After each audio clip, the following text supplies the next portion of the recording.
England سے آئی ہوں، جو لوگ آپ سے پستانوں وغیرہ کے بارے میں باتیں کرتے ہیں ان کا جواب نہ دیا کریں۔ میری بیٹی میں کیا کروں؟ اگر میں جواب نہ دوں کہیں کہ جی ہماری پرچی پڑھی نہیں ہے، پھینک دی ہے، اور اگر جواب دیں تو پھر یہی ہوتا ہے کہ اب وہ کہتی ہے مجھے بیٹی بیچاری کہتی ہے کہ پستان کیا ہوتا ہے۔ بہرحال ہم کوشش تو کرتے ہیں کہ ان کو شرمندہ کریں کہ ایسے نہ پوچھیں آئندہ، باقی اللہ کے ہاتھ میں۔ پوچھنا تو پڑتا ہے، جواب بھی دینا پڑتا ہے۔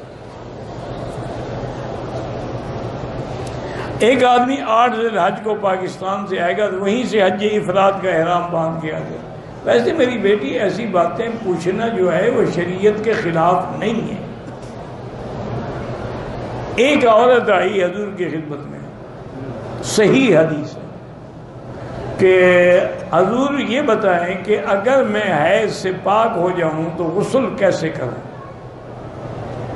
حضور نے فرمایا کہ پہلے کپاس اندر رکھو کچھ دیر تاکہ تسلی ہو جائے کہ واقعی تم صاف ہو گئی ہو، کپاس پہ کوئی داغ نہیں لگا۔ اس نے کہا جی میں اندر کیسے رکھوں؟ اب ایسی باتیں اللہ کے نبی سے بھی پوچھتے ہیں۔ بی بی عائشہ نے بھی اس کو پکڑا، کہا ادھر آ جاؤ میں سمجھا دیتی ہوں۔ تو یہ باتیں ہوتی ہیں، پوچھا جاتا ہے۔ حتیٰ کہ صحیح حدیث میں ہے ایک آدمی نے، مکے کا آدمی تھا، اس نے انصاری لڑکی سے شادی کی، یعنی لڑکی مدینہ منورہ کے انصار کی تھی، شادی کرنے والا مکے کا مہاجر تھا۔ میاں بیوی جب رات کو اکٹھے ہوئے اب وہ بیوی کو کہا ایسے لیٹ جاؤ، کھڑی ہو جاؤ، ایسے بیٹھ جاؤ، ایسا۔ اس نے کہا کیا کہتے ہو تم؟ ہم تو صرف سیدھا سو کے جماع کراتی ہیں۔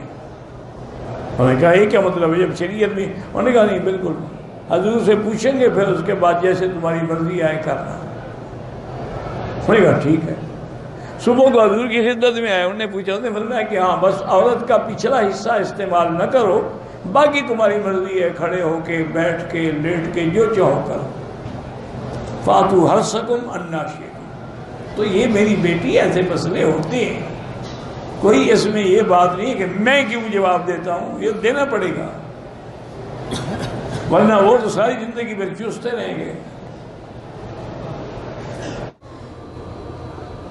کہتے ہیں کہ جو لوگ آپ کے لیے پرچیاں جمع کرتے ہیں ان سے کہیں کہ وہ بعض بےہودہ سوالات ہوتے ہیں وہ نہ کیا کریں، پھر اگر ہم جواب نہ دیں کہیں گے ہم نے پوچھا تھا جواب ہی نہیں دیا۔